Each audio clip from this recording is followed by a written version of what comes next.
자, 여러분들 이제 이란 얘기로 넘어갈 건데, 이란 지금 변화가 너무 커가지고 1월 11일 기준으로 얘기하는 거니까 그 뒤에 또 무슨 일이 생길지는, 왜냐하면 이거 유튜브 영상 올라갈 때는 또 한 2, 3일 뒤일 거 아니야. 1월 11일 기준으로 11일 11일 요때 기준으로 얘기하는 거기 때문에 그거 참고하시고요. 맞아, 지금 막 총으로 막 난사하고 장난 아니던데. 사망자가 2,000명이 넘을 수도 있다고 지금 기사가 나왔다고요? 엊그제 새벽에 뭐 어디 그 또 뭐 군인들이 총 쏴가지고 200여 명 사망 뭐 이런 기사도 봤는데, 근데 이렇게 되고 민간인을 그렇게까지 사살을 하면 트럼프한테는 명분이 충분해지죠. 이란 석유 중국으로 들어가는 거 막히잖아요. 중국 꽤 아플 겁니다. 그리고 지금 이란은 국민들이 해내야 돼. 그거를 만약에 지금 국민들이 지금 그러고 있는 상황에서 뭐 이스라엘이나 미국이 들어가가지고 야 우리가 좀 도와줄게, 이거 그림 안 좋아, 그림도 안 좋고 그러면 안 돼요. 국민들이 직접 해야 돼. 자, 일단 한번 봅시다. 이것도 내용이 꽤 많은데, 근데 이건 내용이 워낙 이게 빨리빨리 변해가지고 좀 간단하게 얘기를 하겠습니다. 여러분들 지금 이란 시위 관련돼서 뭐 다들 뭐 기사 보셨을 거고, 뭐 저도 요 며칠 동안 그 기사를 계속 봤는데, 지금 이게 이제 시위라는 단어로는 이제 부족해요. 전국적으로 이제 항쟁이 펼쳐지고 있고, 그 다음에 뭐 정권이 인터넷과 전화선을 다 끊어버린 상태고, 피비린내 나는 진압이라라고 얘기해도 과언이 아니죠, 그죠? 그나마 지금 다행인 게 일론 머스크의 스타링크 덕분에 그래도 내부의 소식들과 영상들이 계속 흘러나오고 있는 그런 상황이에요. 이 시위가 2019년의 연료 가격 시위, 그 다음에 2022년 마흐사 아미니 그 여자의 그 히잡 시위 이후로 이제 굉장히 어마어마한 2026년의 시위입니다. 자, 이 시위가 시작한 게 2025년 12월 28일 전후래요. 테헤란에서 통화 가치 폭락, 그 다음 뭐 생계 악화에 대한 항의가 불씨가 됐고, 이후 빠르게 반정부, 반체제 구호로 확대되면서, 그러면서 이제 이게 전국으로 퍼져나갔죠. 지금 이란의 국민들이 체감하는 현실은 물가 폭등 플러스 통화 가치가 붕괴가 됐고요. 그 다음에 연료, 식량, 보조금이 축소됐고, 그런데 청년 실업 이 문제까지, 그런데 거기에다가 부패한 성직, 군부, 엘리트의 특권 유지, 그 윗대가리들만 잘 살고 밑에 민생은 죽어나고 있다라는 거예요. 이거는 시위를 안 할 수가 없어. 시위를 해도 뭐 죽을 수도 있고, 가만히 있어도 죽어요. 그러면 뭐 할 거야? 뒤집어야지. 당연한 겁니다. 이게 간단하게 좀 이게 얘기를 하자면, 이게 원인이 1979년 혁명의 약속이 깨진 거예요. 1979년에 이란에는 혁명이라는 게 있었잖아요. 왕정 독재 타도, 서구 종속 탈피를 하고, 그 다음에 정의, 평등, 반부패 국가 건설을 약속을 했고, 그러면서 그때 루홀라 호메네이가 올라가면서 억압받는 민중의 국가, 부패 없는 이슬람 정의 국가, 이런 걸 외치면서 이제 서부의 그런 것들을 다 밀어내고 혁명을 일으켰는데, 그 결과는 이걸 지금 무슨 뭐 신권이라고 하죠. 성직자, 뭐 신을 뒤에 등에 짊어지고 하는 뭐 권력이래. 지금 시대가 어느 시대인데 뭐 신을 어쩌고 저쩌고 나발이고 사이비야 그거. 그냥 이거는 어떻게 되느냐, 그 결과는 성직자 독점 권력, 종교 권위가 정치 권력으로 되고, 그 다음에 반대파 제거 시스템이 고착되고, 왕이 사라졌을 뿐 권력 구조는 더 폐쇄적으로 변했다. 평등한 그런 게 하나도 없어. 애초에 1979년 그때 혁명할 당시 약속했던 것들이 하나도 이루어지지 않았습니다. 더 악화되면 더 악화됐지, 좋은 게 없었어요. 그리고 이제 이란은 형식상 공화국이지만 실제 권력은 최고 지도자, 혁명 수비대, 성직자, 사법 감시기구, 그냥 완전 무슨 뭐 종교를 등에 업고 하는 독재. 근데 이런 상황에서 이제 삶이 너무 안 좋아지니까, 여기서 일어나는 혼란 속에서 막 죽어나가는 사람들이 너무 불쌍합니다. 그쵸. 근데 이 사람들이 그걸 다시 되돌려 놓으려면 국민들이 일어날 수밖에 없어요. 그건 지금 뭐 누가 어떻게 해줄 수 있는 게 아니야. 얼마나 이번 국민의 이 시위가 얼마나 이거를 뒤집을 수 있는지, 아니면 계속 그대로 유지가 될 건지. 그리고 옛날에는요, 이런 시위가 일어나면 이란은 항상 이랬어. 이거는 미국 제재가 원인이다, 이스라엘 때문에 이렇다, 반미 반이스라엘 이런 정서로 국민들을 이제 단결시켰죠. 우리의 적은 우리가 아니야, 미국이다, 이스라엘이다. 독재 국가들은 하나같이 똑같아. 근데 지금은 국민들은 이제 알고 있죠. 그걸로 이제 통제가 안 됩니다. 국민들이 거의 다 깨어났고, 지금 국민들은 알고 있는 게 제재보다는 서방 국가의 제재, 그게 문제가 아니라 더 큰 문제는 내부 부패와 무능이다. 이걸 이제 이란의 온 국민들이 알고 있기 때문에, 그리고 지금 이란이 겪고 있는 거는 세대 단절입니다. 지금 이 시위를 하고 있는 세대들이 부모님한테 따져요. 왜? 지금 부모님들이 그때 혁명을 했던 그 세대거든. 부모님한테 따집니다. 그때 왜 혁명을 했냐고. 그러면서 이란이 지금 겪고 있는 거는 세대 단절입니다. 혁명 세대와 혁명 이후 세대. 자식이 부모를 탓하는, 왜 그때 혁명했냐고. 그리고 우리는 왜 1979년의 선택, 그 강요를 지금도 우리가 받아야 되냐고. 그러면서 지금 이란의 젊은이들이, 학생들이 거리로 나와가지고 진짜 시위를 어마어마하게 하고 있으면서 그 정부 호위대랑 거의 진짜 맞붙듯이 싸우고 있는데, 정말 상징적인 사진과 장면들이 너무 많이 나오고 있어요. 그 사진 보셨어요? 어떤 여자가 하메네이 사진에 불을 붙이고 그 불로 담뱃불을 딱 붙이는 그 장면 봤어요? 그건 진짜 시대의 장면이야. 이 시대에 남을 만한 한 장면입니다. 그 장면 하나로 그냥 지금 이란 젊은이들의 마음을 싹 다 표현할 수 있습니다. 그 여성은 일단 이 담배를 피는 행위 자체가 아마 그 종교에 안 될걸? 그리고 히잡을 안 썼어요. 다 이란 그 종교에서, 이슬람에서 금지된 그런 행동들을 다 같이 하면서 하메네이 사진까지 태워. 그 사진을 태우는데 그 불에다가 담뱃불을 붙입니다. 근데 여러분들, 맞아, 지금 채팅창에 올라오는 분들, 만약에 이번에 이게 실패하잖아요? 그렇게 시위를 하고 매체에 찍혀가지고 화제가 된 그 사람들, 어떤 결과가 있을지 아무도 몰라. 잡혀가는 건 기본일걸요? 그때가 언제죠? 저번 시위가 2022년에 일어났던 시위가 어떤 여자가 히잡을 안 썼다는 이유로 잡혀가서 고문을 당했나? 아무튼 잡혀갔는데 의문사를 당했답니다. 심지어 어떤 얘기까지 나오냐면 그 잡혀간 여자들은 그 안에서 성고문까지 당한대요. 그때 일어난 시위가 2022년 시위예요. 히잡 시위.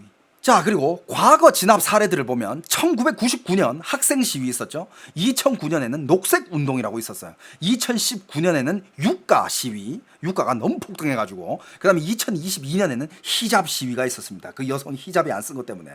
여기 공통점이 뭐냐? 진압 직전에 인터넷을 차단을 했고요, 실탄 사용을 했고, 이후로는 장기 공포 통치가 이어집니다.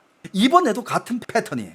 그리고 이번 시위의 역사적 의미가 뭐가 있냐면, 옛날에는 정책을 바꿔라, 탄압을 멈춰라, 이런 얘기가 있었는데, 이번 시위에는 이 체제 자체가 문제다. 이번 시위는 정권이 개혁 대상이 아니라 제거 대상이 된 거예요.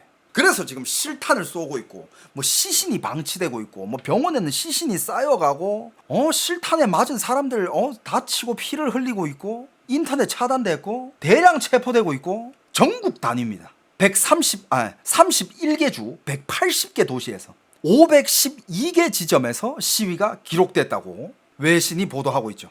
이번에 이런 인터넷 차단, 이거는 그 당연한 거는 그냥 지금 심각한 인권 침해고, 유혈 진압과 함께 폭력적 탄압의 재개를 경고하는 거죠. 그러니까 그런 폭력적인 장면들이 국제사회로 안 나오게끔, 그리고 이란 사람들도 그런 거를 서로 보지 않게끔 눈을 막으려고 하는 거죠. 하지만 달라진 게 뭐다? 이번에는 스타링크가 있다. 지금 여기 어제 기준으로 뭐 사망자 수 뭐 몇십 명, 몇백 명, 이건 지금 더 이상 이제 의미가 없는 것 같아요. 지금 이 순간에 무슨 뭐 2,000명 죽었다 나오고 있고, 수만 명이 다쳤다라는 기사도 나오고 있는데, 이건 지금 너무 지금 이게 격상하고 있으니까 여기 지금 통계된 수치는 얘기를 하지 않도록 하겠습니다. 왜냐? 어차피 계속 증가할 거고 점점 심각해질 겁니다. 일단 뭐 실탄을 사용하고 있다라는 건 이건 확인이 됐고요. 그 실탄에 맞아 죽는 사람이, 어제 제가 본 기사 중에 200여 명이 실탄에 맞아 죽었다, 이런 기사를 봤는데, 오늘은 그게 2,000명으로 되어 있습니다.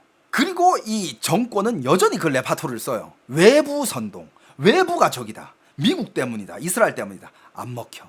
그러면서 하메네이는 지금 계속 얘기하는 게, 우리의 적은 우리가 아니다, 우리 함께 힘을 합쳐가지고 적을 무찌르자. 근데 지금 국민들이 반응은, 오케이, 우리 다 같이 힘을 합쳐가지고 적을 무찌르자. 근데 적은 누구? 너야. 하메네이 너야.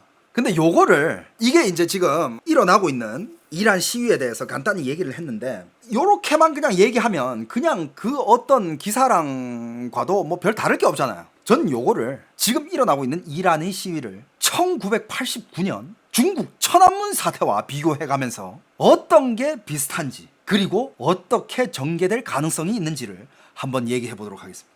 지금 이란이 겪고 있는 게 중국의 1989년 6월 4일 천안문 사태와 굉장히 유사한 시점입니다. 천안문 사태를 아시겠지만 뭐 중국의 또 이제 대학생들이 중국의 독재를 반대하면서 천안문 앞에서 시위를 하면서 민주주의, 민주화 시키자. 하지만 그때 공산당은 뭘 했느냐? 탱크로 그 시위대들을 깔아뭉개했죠. 지금 이란에서는 그러니까 이제 중국의 천안문 사태와 이렇게 비교를 해봤을 때 같은 문제점이 한 게 있어. 천안문 사태 때 그때 실패한 이유가 시위는 전국 곳곳에서 터져나오고 있지만 반대 세력을 하나로 묶어낼 강력한 지도자가 없다라는 거야.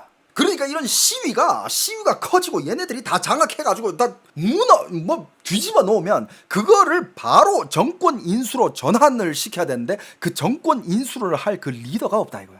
그래서 그때 천안문 시기 때와 이렇게 비교를 했을 때 앞으로 몇 달 동안 전개될 수 있는 시나리오가 몇 개 있는데, 첫 번째는 학생, 상인, 노동자, 시민 계층이 각각 대표를 선출하고 리더가 있어야 돼요. 이를 바탕으로 더 광범위한 연합을 형성하면서 더 압박해 나가는 이런 시나리오가 있을 수도 있고, 아니면 하메네이가 자진 사퇴하여 권력을 대통령에게 넘기고 제한적인 사회적 양보를 통해 일단 사태를 진정시키는 경우, 이런 경우도 있을 수 있습니다. 그 다음에 세 번째, 군경이 이탈하여 반대와 결합하고 일부 도시나 성이 테헤란의 통제에서 벗어나 내전 국면으로 진입할 가능성, 이것도 있습니다. 그 다음에 네 번째, 해외 망명 중인 팔레비 왕조의 마지막 왕세자 레자 팔레비가 귀국하여 각 세력을 결집시키는 상징이 되는 그런 경우도 있을 수도 있고, 그 다음에 이제 다섯 번째는 최악의 시나리오죠. 천안문 시나리오죠. 하메네이가 전혀 타협하지 않고 제2의 덩샤오핑을 꿈꾸면서 군경이 1989년의 중공군과 같은 집행력을 발휘해서 어마어마한 유혈 진압에 나서는 경우, 요 다섯 개 가능성이 아마 있을 겁니다.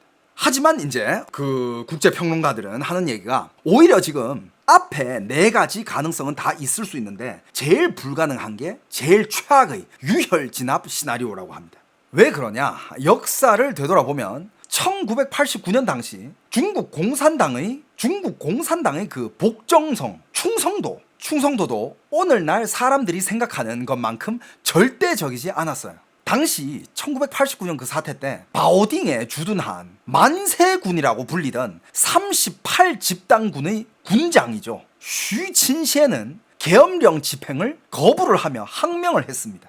그때 중국에서도 그걸 항명한 장군이 있었다라는 거야. 이후에 5년형을 선고를 받았고, 그렇다고 해가지고 그냥 그 장군만이 뭔가 영웅심리로 이걸 반대했느냐, 계엄령을 무시를 했느냐, 그게 아니야. 슈친시엔이 그렇게 행동할 수 있었던 이유는 그가 홀로 모든 것을 걸고 나선 영웅이라기보다는 그 전에 이미 공산당 군 내부에서 계엄령에 반대하는 분위기가 존재를 했고 그 분위기를 알았기 때문에 그걸 거부했다라는 거야.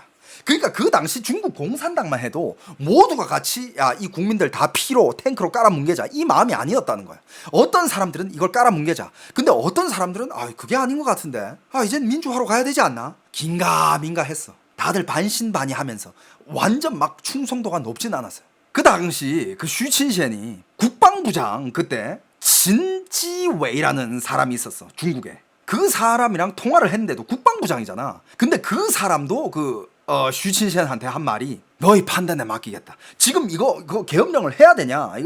그 국민들을 막 진압을 해야 되냐? 아니면 계엄령에 반대를 해야 되냐? 어떻게 해야 되냐? 국방장관이 그때 한 얘기가 너희 판단에 맡기겠다. 그러니까 그때 모든 공산당들도 긴가민가 했었고, 그때 당시 뒷이야기를 들어보면 무슨 상황까지 있었냐면 이미 중국 공산당들이 고위 간부가 탈출할 비행기까지 다 마련이 돼 있었대. 중국 국민들은 그냥 딱 그 한 걸음 차이였어. 천안문에서 멈췄다 이거야.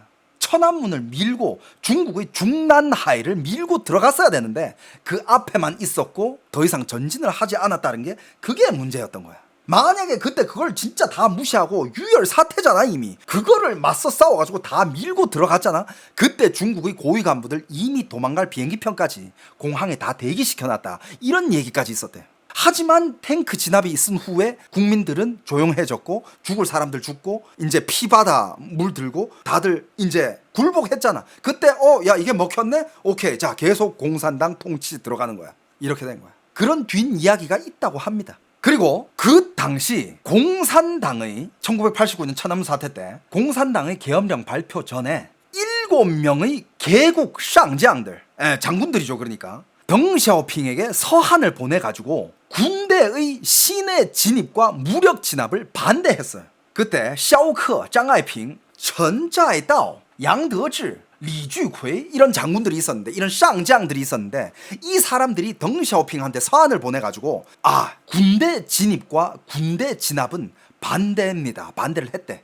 하지만 반대를 했지만 실패했죠. 중국은 결국 이제 공산당이 계속 집권을 하게 되면서 국민들을 탄압을 했죠. 그런데 지금 이란 내부는, 이란 집단에도 내부 갈등이 있을 거 아니야. 어떤 사람들은 아니야, 우리가 계속 집권을 해야 돼. 아니다, 이제는 이제 민주주의 갈 때가 됐다. 이거 죽도 밥도 안 된다. 미국이랑 손잡고 경제 발전해야 된다. 이러다가 다 죽는다. 이런 내부 균열이 많은 사람들이 평가하기에는 그 당시 중국보다, 얼마 전의 베네수엘라보다 훨씬 더 이란 내부의 내부 균열이 훨씬 심각할 가능성이 있다라는 추측이 있습니다. 그리고 요즘은 1989년이 아니기 때문에 과연 하메네이가 덩샤오핑, 제2의 덩샤오핑이 될 수 있느냐, 이것도 의문이라는 거예요. 왜냐하면 지금은 이스라엘이나 미국이 보여준 것처럼 이란에 대한 정밀 타격, 그리고 얼마 전에 미군이 보여준 것처럼 베네수엘라 들어가서 인형 뽑기로 우두머리만 빼오는 거, 그리고 지금은 1989년처럼 통신이 먹통이 아니잖아. 스타링크까지. 시대가 많이 바뀌었다 이거야.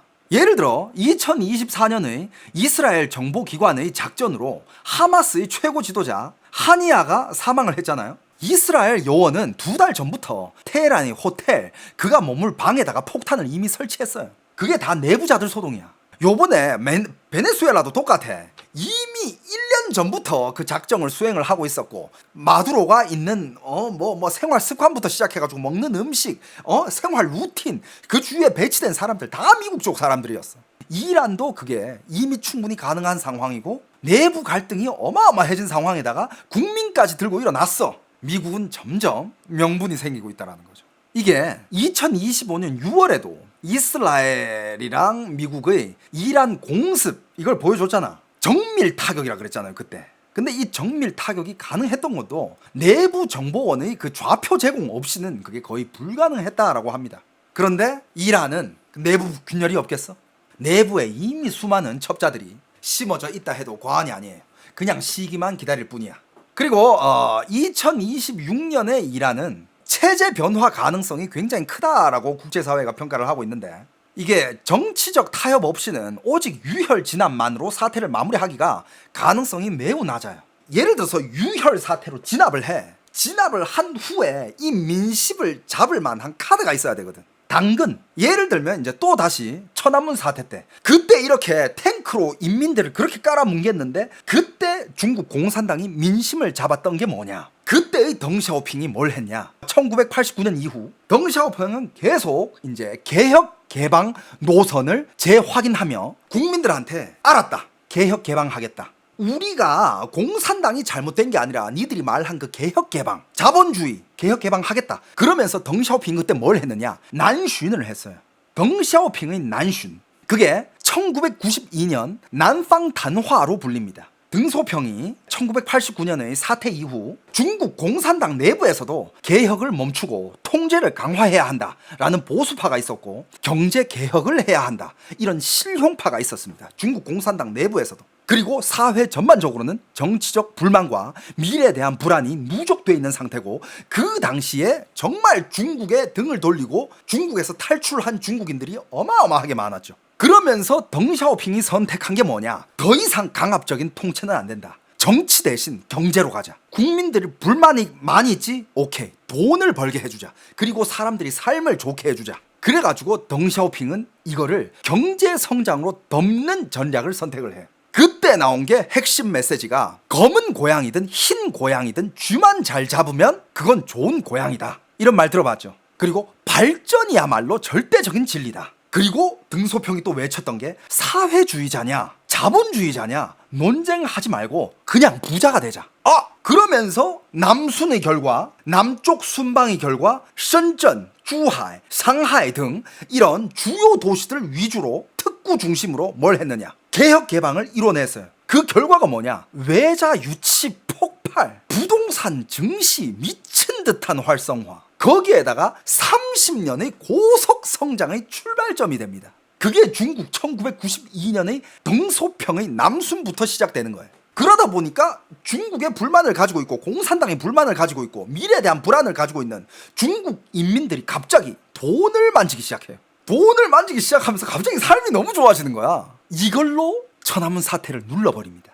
그게 이제 어떻게 보면 등소평이 다 맞는 일만 한 건 아니야. 그렇다고 해가지고 중국의 역사에서 등소평을 빼놓을 수 없는 게 등소평이 지금의 중국을 만든 거예요. 이 G2라는 실력을 가질 수 있게 해준 첫 번째 사람이 등소평이에요. 그렇기 때문에 중국에서는 등소평을 모택동보다 등소평이야. 그때 당시 파격적이었죠.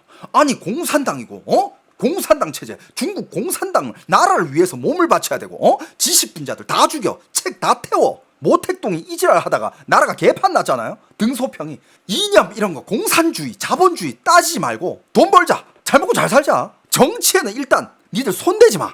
정치에 대한 불안 니들 일단 손대지 말고 돈부터 벌자. 그런데 실제로 중국 인민들이 돈을 벌기 시작하네. 그러면서 1989년도에 천안문 사태 때 정부에 대한 인민들이 분노가 사라들면서 돈을 만지기 시작하니까 방송국에서 떠들었는데 방송국에서 못 떠들었지. 나중에 그거 다 눌렀어요. 중국 공산당이 그거 다 누르고 언론들이 이거 다 장악하고 더 이상 떠들지 말고 닥치고, 야 공산주의고 공산당 비판 이런 거 다 닥치고 돈부터 벌자. 그렇게 된 거야. 근데 이거는 진짜 그 당시의天时地利人和이게 다 맞아 떨어졌어. 등소평이 어떻게 보면 천운이었지. 그 당시 그 시대와 그 시대적 배경과 그 당시 그 분위기와 그 다음에 그 사회의 그 발전 수준과 이런 것들이 다 아다리가 맞아 떨어져 가지고 등소평이 이 카드를 꺼낼 수 있었던 거고, 이란은 지금 그럴 카드가 없어요. 이란 국민들이 마음을 이렇게 잡아줄 카드가 없어. 뭐 어떻게 잡을 건데? 중국은 그때 당시 경제 개혁이라는 추구가 있었고 정치 불만을 경제 성장으로 흡수를 해버립니다. 근데 이란은 뭘로? 돈 벌게 해줄 테니까 니들 일단 조용히 해봐. 니들 지금 인플레이션 살기 힘들고 돈 없다며 돈 벌게 해줄게 조용히 해봐. 이 카드가 없어요. 그래서 여러분들 지금 이란의 출구는 분명해요. 어떻게 해야 되느냐? 유혈 사태를 못 하잖아. 유혈 사태로 강제적인 진압을 못 하잖아요. 그리고 강제적인 진압하잖아. 미국 개입합니다. 미국 무조건 개입하고 이스라엘 당연히 나도 같이 아무나 뻔해. 러시아랑 중국 가만히 있을 거야. 절대 못 도와줘요. 그럴 힘도 없고 지금 중국 파산 일보 직전에다가 러시아는 뭐 말할 것도 없고. 그래서 지금 이란의 출구는 한 개밖에 없어요. 뭐냐? 정상 국가가 돼야 됩니다. 그밖에 없어. 민생을 우선하고 자원의 합리적 분배, 이슬람 혁명 나발이고 이딴 거 다 집어치우고 반미 집어치우고 국제 석유 시장에 복귀를 하면서, 그러면서 이제 진짜 말 그대로 돈을 벌어야지. 실질적으로 전 세계와 발걸음을 맞추면서. 그러기 위해서는 정치 체제를 교체를 해버려야 돼. 이거 외에는 다른 길은 없습니다. 그러면 지금 이란의 시민들은 어떻게 해야 되느냐? 이란의 국민들은 정치 체제가 교체될 때까지 밀고 쳐들어가거나 아니면 하메네이를 직접 잡아가지고 족치든가 어떻게 해야 돼. 지금 멈추면 또 그냥 흐지부지 돼. 이란의 사람들을, 이란의 지금 시위자들은 그 누구보다 이 이치를 잘 알고 있을 겁니다. 야 나같이 야 나도 아는데, 야 나도 지금 한국에 앉아가지고 나도 알고 있는데 걔네들이 모를까? 그렇죠. 내 동네에 미군들 오면 총기 반납하고 총선거에 민주주의 선거하면 일은 뒤집혀져요. 하지만 지금 미국이랑 지금 개입하면 안 돼. 지금 미국이랑 이스라엘 이런 데 또 개입하잖아. 그럼 또 바로 그쪽 신권들이 미국이랑 이스라엘이 쳐들어온다. 우리 함께 합쳐가지고 얘네들을 일단 맞받아 칩시다. 이렇게 돼버린다니까. 또 명분을 주는 거야. 지금은 미국이 들어가면 안 돼. 무조건 이란의 국민들이 해내야 돼. 하지만 지금 국제에서 보는 시선은 이번에는 정치 체제가 교체가 되겠다라는 이런 스멜이 나고 있다라고 평가를 하고 있습니다. 그러면서 이제 이런 얘기가 나오고 있죠. 이란의 최고 지도자 하메네이가 비밀리에 플랜 B를 준비 중이다. 그 플랜 B가 뭐냐? 자기가 가지고 있는 돈과 여러 가지들 친지들 다 챙겨가지고 도망간다. 어디로 가느냐? 모스크바로 갈 가능성이 크다라는 보도가 타임스에서 보도가 됐죠. 단독 보도가 나왔죠. 근데 그 이야기에 대해서 트럼프가 아예 확인 사살을 해버려요. 트럼프가 폭스뉴스 인터뷰에서 이렇게 얘기합니다. 거기 기자가 트럼프 대통령님 하메네이에게 도주용 플랜 B가 있다는 이야기를 들으셨습니까? 딱 이렇게 물어. 그러자 트럼프는 특유의 그 모든 것을 꿰뚫어 보고 있다는 그 표정 있잖아. 또 트럼프 그 표정 있잖아. Or someplace, yeah. He's looking to go someplace. 어디든지. 맞아. 그는 도망갈 곳을 찾고 있을 거야. 맞아. 근데 여러분들, 이 한마디 파괴력이 어느 정도냐면, 그러니까 이 사람들도 이걸 다 설계해놓고, 그래, 요 타이밍에 내가 이 얘기를 하자. 이 다 설계된 거야. 이 말 한마디에 뭐가 흔들리냐? 이란의 중심이 다 흔들립니다. 이란의 군경들이 이걸 다 들었을 거 아니야. 걔네들은 뭐 스탈링크 안 쓸 것 같아? 그 군경들이 트럼프가 잠깐만, 야, 트럼프가 하메네이가 진짜 모스크바로 러시아로 도망갈 준비를 하고 있대. 야, 그거 진짜야? 진짜인가 봐. 야, 트럼프가 그렇게 얘기했다니까? 그러면 어떻게 됩니까? 이란의 중심이 다 흔들려요. 왜 흔들리냐? 수장이 예를 들어서 도망을 쳤어. 그럼 그 군부, 그 정부가 전체적으로 무너지는 거잖아요. 그럼 거기 남아있던 정부를 위해서 일했던 사람들은 어떻게 돼? 전범? 숙청? 이거야. 그러니까 와, 잠깐만, 이거 어떻게 하지? 어떻게 하지? 야, 우리도 도망가야 되나? 흔들려. 내부의 중심을 막 흔들고 있어요. 그리고 또 지금 이런 얘기가 나오고 있습니다. 지금 전국 31개 주 150개가 넘는 도시에서 지금 시위를 하고 있다고 하는데, 그 중에서도 하메네이를 가장 떨게 만든 곳이 마슈하드라는 도시래요. 많은 사람들이 이 도시에 대해서 잘 익숙하진 않을 텐데, 저도 몰랐는데 요번에 자료를 찾으면서 알았는데, 이란의 제2의 도시이자 무엇보다 하메네이의 고향이라고 합니다. 이곳은 이란 신권 체제의 가장 단단한 종교적 보루였다고 해요. 과거에는 테헤란에서 대학생들이 아무리 시위를 해도 마슈하드의 보수적 핵심 지지층은 꿈쩍도 하지 않았대. 오히려 정부를 지지해오고 정부의 마지막 보루였어. 그런데 이번에는 마슈하드까지 무너졌다 이거야. 마슈하드 시민들이 이번에는 정부 편을 들어주지 않고 같이 들고 일어나서 민병대를 밀어내고 행정청사로 돌입을 해 들어갔다는 겁니다. 신권 정권이 자신들의 성도조차 지켜내지 못했다라는 것은, 이거는 정당성이 완전히 붕괴됐다는 얘기예요.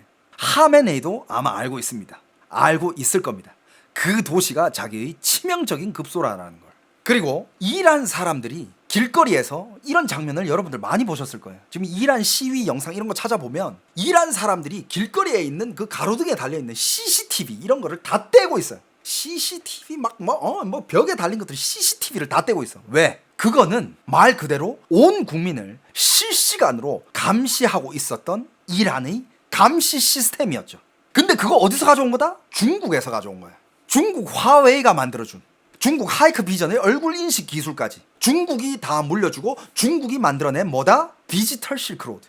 중국이랑 이란은 사이가 좋잖아요. 뭐 둘이 뭐 짝짝꿍 하잖아. 중국에는 뭐가 깔려 있어요? 티엔왕이라는 게 깔려 있어. 중국은 하루에 뭐 온 국민들을 실시간으로 다 감시하고 있잖아요. 티엔왕, 말 그대로 하늘 그물이라는 게 깔려 있습니다. 하늘 그물. 하늘에 CCTV가 그물처럼 깔려 있다 그래가지고 하늘 그물, 티엔왕. 이거를 중국이 이란한테 전수해 준 거야. 이렇게 하면 돼. 수년간 베이징 당국은 하이크 비전의 얼굴 인식 기술과 화웨이의 감시 전송 시스템을 이란에 끊임없이 공급해 왔습니다. 그러면서 이란판 천망, 티엔왕 이거를 구축하도록 도와줬죠. 그 카메라들은 하메네이의 눈이 되었고, 그 동시에 그게 뭐가 돼요? 중국이 중동으로 뻗은 촉수가 되었었죠. 이제 이란 국민들도 그걸 다 알 겁니다. 이란이 만약에 요번에 정치 체제가 바뀌잖아요. 깨어나잖아요. 이란이랑 중국 끝입니다.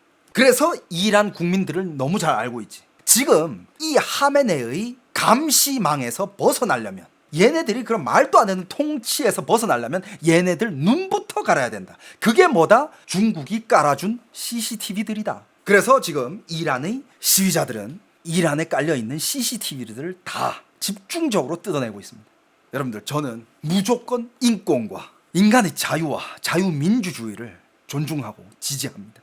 그리고 이제 만약에 이란의 정치 체제가 바뀐다면 피토하는 거는 이제 또 중국이겠죠.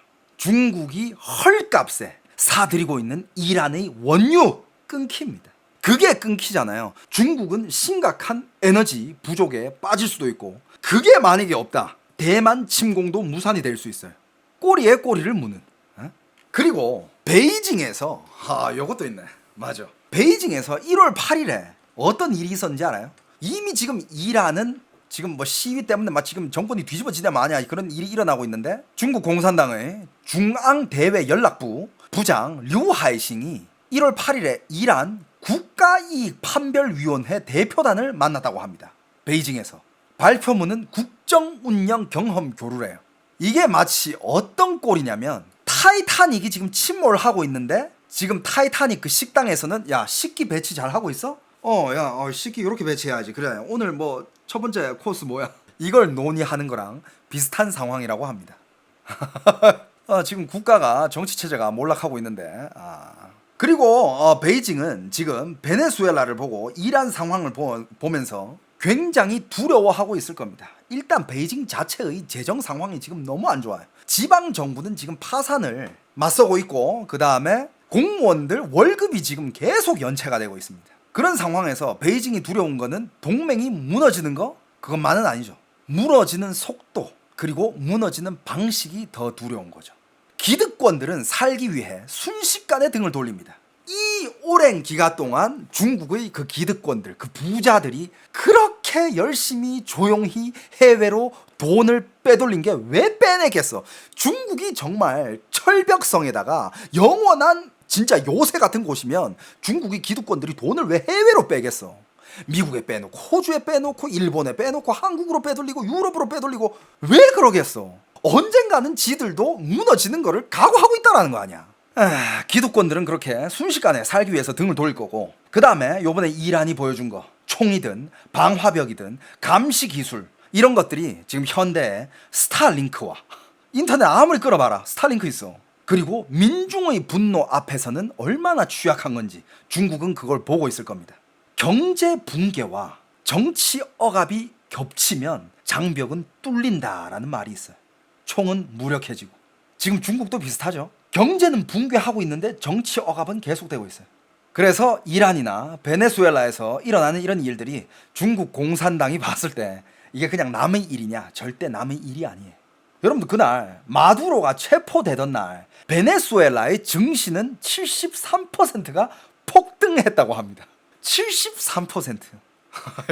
그 뜻은 즉 뭐냐? 자본과 민심은 알고 있다라는 거죠. 뭘 알고 있느냐? 독재자가 사라지면 삶은 나아진다라는 이치. 그리고 지금 이란의 젊은이들은, 야, 정말 이건 참 비극인데, 그 총을 쏴야 되는데도 불구하고 그 총구를 향해서 달려가는 사람들이 있다고 합니다. 그 사진들도 지금 많이 올라오고 있어요.